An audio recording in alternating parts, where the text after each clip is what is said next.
जंगल में रानू चिड़िया अपनी बेटी टूनी और टुनटुनी चिड़िया के साथ रहती थी। एक दिन अपनी माँ को काम करते देखकर टुनटुनी कहती है, अरे माँ, कितनी बार मैंने आपसे कहा है कि आप काम मत किया करिए।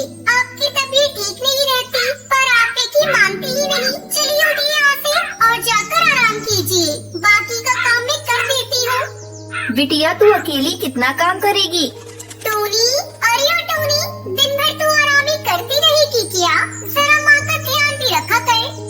दीदी, मुझे घर का काम करना बिल्कुल अच्छा नहीं लगता। मैंने माँ से काम करने को नहीं कहा है, इन्हें ही काम करने की चिंता लगी रहती है। अब तुम कॉलेज से आ गई हो ना, तुम ही देख लो, मुझे परेशान मत करो। तब तक आप लोग कमेंट में बताएं 45 + 67 + 89 कितने होते हैं? ये तेरी बड़ी बहन है टुनी, इससे इस तरह बात मत किया कर, मुझे बिल्कुल अच्छा नहीं लगता। इसकी भी तो परीक्षा शुरू होने वाली है, दिन भर घर का काम ही करती रहेगी तो कब पढ़ाई करेगी?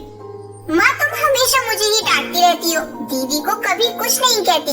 ऐसा मैंने दीदी को क्या बोल दिया जो तुम मुझे इतना सुनाने लगी? छोड़िए इन सब बातों को माँ, आप आराम करिए। इस तरह कई दिन बीत जाते हैं। एक दिन टुनटुनी अपना रिजल्ट लेकर घर आती है। माँ, ओ मेरी प्यारी माँ, ये देखो, मैंने अपने कॉलेज में टॉप किया है। ये तो बहुत अच्छी बात है, तूने रात रात भर जागकर पढ़ाई की थी तो तुझे टॉप करना ही था। आ, थोड़ी देर मेरे पास बैठ, मुझे तुझे एक राज की बात बतानी है। कई सालों से ये राज मैं अपने सीने में दबा कर रखी हूँ। अब तू बड़ी हो गई है, ये राज जानना तेरे लिए बहुत जरूरी है। कौन सा राज माँ? बाद में बताना, मुझे बहुत जोरों से भूख लग रही है, मैं भोजन करने जा रही हूँ। इतना कहकर टुनटुनी भोजन करने चली जाती है। रानू चिड़िया जब भी टुनटुनी को वो राज बताना चाहती थी, हर बार टुनटुनी टाल देती थी। इस तरह 5 साल गुजर जाते हैं और टुनटुनी डॉक्टर बन जाती है। सब कुछ सही से चल रहा था। अचानक एक दिन तोती रानू के घर पहुँचती है। बहन जी, मेरी बेटी मुझे लौटा दीजिए। मैं कई सालों से अपनी बेटी की तलाश कर रही थी। आज मुझे पता चला है आपकी बड़ी बेटी टुनटुनी मेरी बेटी है। मैं उसकी असली माँ हूँ। आप ये क्या बकवास कर रही हैं आंटी? मेरी माँ ये है, आप नहीं। आपको कोई गलतफहमी हुई है? नहीं बेटिया, ये देखो, ये तुम्हारी बचपन की तस्वीर है। तुम मेले में गई थी। मेरी बात मानो, मैं ही तुम्हारी असली माँ हूँ। अगर मैं झूठ बोल रही हूँ तो अपनी माँ से पूछ लो। माँ, ये सब क्या है? मेरी समझ में कुछ नहीं आ रहा है। टुनटुनी बिटिया, यही वो राज था जिसे मैंने कई बार तुझे बताना चाहा, पर बता न सकी। तू मुझे मेले में मिली थी। मैंने तेरे असली माँ बाप को बहुत तलाशा, पर वो कहीं नहीं मिले। हार कर मैं तुझे अपनी बेटी बनाकर पालने लगी। अगर तू अपनी माँ के साथ जाना चाहती है तो तू जा सकती है। आप ये क्या कह रही है माँ? मैं आपको छोड़कर कहीं नहीं जाऊंगी। दीदी, मुझसे कोई गलती हो गई हो तो छोटी बहन समझकर माफ कर दो, लेकिन हम लोगों को छोड़कर मत जाओ। अरे पगली, मैं कहीं नहीं जा रही। आंटी, आप जा सकती हैं। मैं अपनी प्यारी और बहन को छोड़कर कहीं नहीं जाऊंगी। मेरी माँ ने जितना मुझे प्यार किया है उतना आप भी नहीं कर सकती। ठीक है बिटिया, मैं जा रही हूँ, लेकिन तुझसे मिलने को मन करेगा तो तुझसे मिलने आ सकती हूँ ना? हाँ आंटी, आपका मन करे आप मुझसे मिलने आ सकती हैं।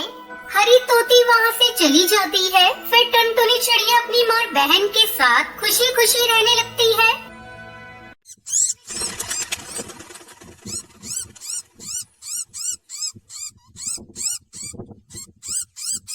टुनटुनी गरीब माँ बाप की बेटी थी। इसी तरह उसके माँ बाप ने उसकी शादी जंगल में रहने वाले बंटी नाम के कबूतर से कर दी थी। कुछ दिनों बाद टुनटुनी के ससुराल वालों से दहेज की डिमांड करने लगी।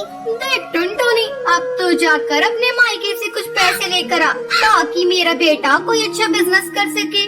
माँ जी, मेरे माँ बाप तो बहुत गरीब है, कहाँ से वो पैसे देंगे? मैं कुछ नहीं जानती। अगर तुझे इस घर में रहना है तो तू जाकर अपने मायके से पैसे लेकर आ।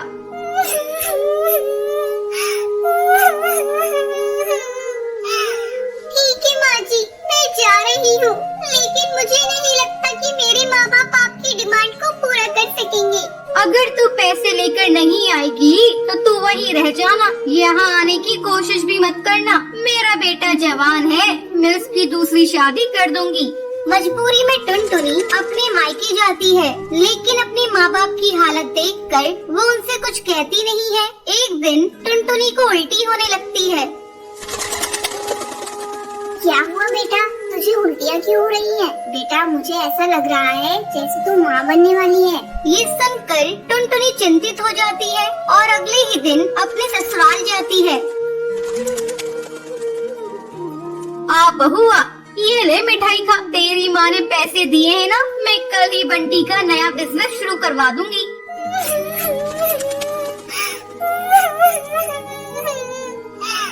माँ जी, मेरे माँ बाप ने मुझे कोई पैसे नहीं दिए हैं। उनकी हालत देखकर मैं तो उनसे पैसों की बात ही नहीं कर पाई।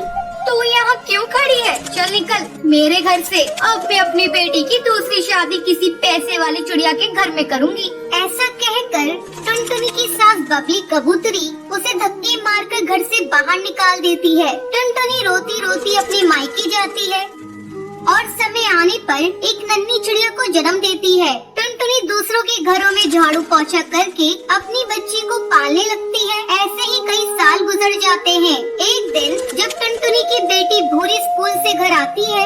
माँ, ये देखो मेरे जूते फट चुके हैं। मेरी सहेलियाँ मेरा मजाक उड़ाती हैं। मुझे नए जूते ला कर दो, तभी मैं स्कूल जाऊंगी। ठीक है बेटा, मैं ला दूंगी, लेकिन 1-2 दिन रुक जा। जैसे ही मुझे महीने के पैसे मिलेंगे मैं तुझे खरीद कर ला दूंगी। ठीक है माँ, मैं 2 दिनों तक इंतजार कर लूंगी। अगर तुमने मेरे नए जूते नहीं लाए तो फिर मैं स्कूल नहीं जाऊंगी। 2 दिनों बाद जब टुनटुनी भूरी के लिए जूते खरीद कर लाती है, भूरी उसे देखकर खुश हो जाती है। माँ, ये जूते तो बहुत सुंदर है। मैं अभी अपनी सहेली को दिखा कर आती हूँ। इसी तरह समय गुजरने लगता है। भूरी अब बड़ी हो जाती है। टुनटुनी को भूरी की शादी की चिंता सताने लगती है। अब भूरी शादी के लायक हो गई है। मुझे कोई अच्छा चिड़ा देखकर उसकी शादी कर देनी होगी। ऐसे में एक दिन भूरी टुनटुनी के पास आकर उसे बताती है। माँ, मैं नदी पार जंगल में काम करने वाली एक काली कौवी से प्यार करती हूँ। तुम कहो तो मैं उसे लाकर तुमसे मिलवा दूँ। ठीक है बेटा, तुम्हारी जैसी मर्जी। अगर तू उस कौवे के साथ खुश है तो मैं भी खुश हूँ। भूरी उस कालू कौवे को टुनटुनी से मिलवाती है। जल्दी उन दोनों की शादी की तारीख पक्की हो जाती है। एक दिन भूरी जब अपने बॉयफ्रेंड कालू के साथ घूम रही थी, तब उसके हवाई मोटर का एक्सीडेंट हो जाता है और इस हादसे में भूरी की आंखों की रोशनी चली जाती है। तब टुनटुनी डॉक्टर से कहती है।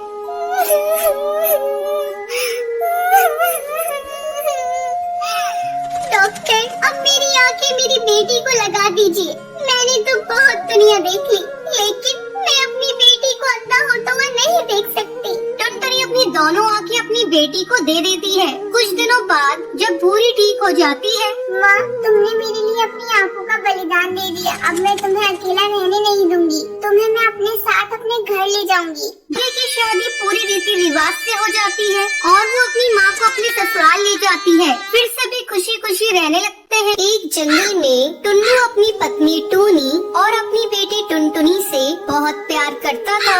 टूनी, मैं तुम दोनों के बिना जीने की कल्पना भी नहीं कर सकता। अगर मुझे कुछ हो जाए तो तुम मेरी बेटी का ख्याल रखना। मरे आपके दुश्मन, आप ऐसी बातें क्यों करते हैं जी? आपकी उम्र तो 100 साल हो, आपको मेरी भी उम्र लग जाए। पापा, आपने मेरे लिए क्या लाया? बेटा, आज मैं तेरे लिए तेरी मनपसंद जूते लेकर आया हूँ। इसे पहनकर मुझे दिखाओ।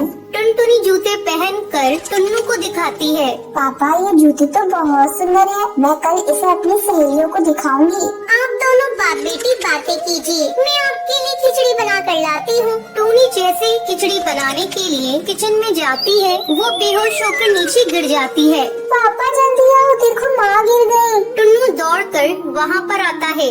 अरे, ये टूनी को क्या हो गया? मैं अभी डॉक्टर को लेकर आता हूँ। टुन्नू डॉक्टर को घर लेकर आता है। डॉक्टर टोनी का चेकअप करती है। बधाई हो, आपकी पत्नी माँ बनने वाली है। अब आपको इनका बहुत ख्याल रखना होगा। डॉक्टर के जाने के बाद। टुनटुनी बेटा, अब तुम्हारा भाई आने वाला है। मेरे ऑफिस जाने के बाद तुझे ही तेरी माँ का ख्याल रखना है। ठीक है पापा, अब मैं माँ का ख्याल रखूंगी। उन्हें एक भी काम नहीं करने दूंगी। क्यों? मुझे क्या हुआ है? मैं काम क्यों नहीं करूंगी? माँ, डॉक्टर ने आपको आराम करने को कहा है। मैं कुछ नहीं जानती, मैं आपकी एक भी नहीं सुनूंगी। आपसे घर का सारा काम मैं करूँगी। मैं अभी जाकर पापा के लिए खिचड़ी बना कर लाती हूँ। अच्छा मेरी माँ, जा और संभाल कर बनाना। टुनटुनी खिचड़ी बनाने जाती है। अरे क्या तोड़ दिया, जरा संभाल कर काम करो। वो कुछ नहीं माँ, चावल का डब्बा नीचे गिर गया था। थोड़ी देर बाद टुनटुनी खिचड़ी बनाकर लाती है। पापा ये लो खिचड़ी, और खाकर बताओ ना कैसी बनी है। टुन्नू खिचड़ी खाता है। खिचड़ी तो बहुत अच्छी बनी है। टूनी तुम भी खिचड़ी खा कर देखो। वाकई टुनटुनी ने खिचड़ी बहुत अच्छी बनाई है। माँ, आज रात का खाना मैं ही बनाऊंगी। बेटा मैं बना लूंगी, तुम इतनी परेशान मत हो। नहीं माँ, तुम आराम करो, मैं कुछ भी बनाकर पापा को खिला दूंगी, तुम भी खा लेना। धीरे धीरे समय गुजरने लगता है। टुनटुनी टोनी को कुछ भी काम करने नहीं देती थी। टोनी की माँ मीनू चिड़िया उसके घर आती है। टुन्नू बेटा, मैं टुनटुनी और टोनी को अपने घर ले जाना चाहती हूँ। ये छोटी सी बच्ची कब तक अपनी माँ की देखभाल करती रहेगी? नहीं माँ, मुझे मायके नहीं जाना। यहाँ टुन्नू और टुनटुनी मेरी बहुत अच्छी तरह से देखभाल कर रही है। मेरी बेटी बहुत सियानी हो गई है, वो मुझसे बहुत प्यार करती है। अच्छा ठीक है टोनी, जब बच्चा हो जाएगा तब मायके आ जाना। ठीक है, मैं अब चल रही हूँ। एक दिन अचानक टोनी के पेट में दर्द होने लगता है। उस समय टुन्नू जंगल लकड़ियाँ लेने गया था। घर पर अकेली सिर्फ टोनी और टुनटुनी ही थी। टुनटुनी बेटा, मेरे पेट में बहुत जोरों का दर्द हो रहा है, मुझे जल्दी से अस्पताल ले चल। लगता है तेरे भाई के आने का समय हो गया है। माँ तुम मत रो, मैं अभी कुछ करती हूँ। बाहर कोई भी नहीं दिख रहा है, मैं किससे मदद मांगू? अब माँ को इस सब्जी के ठेले पर ही ले जाना पड़ेगा।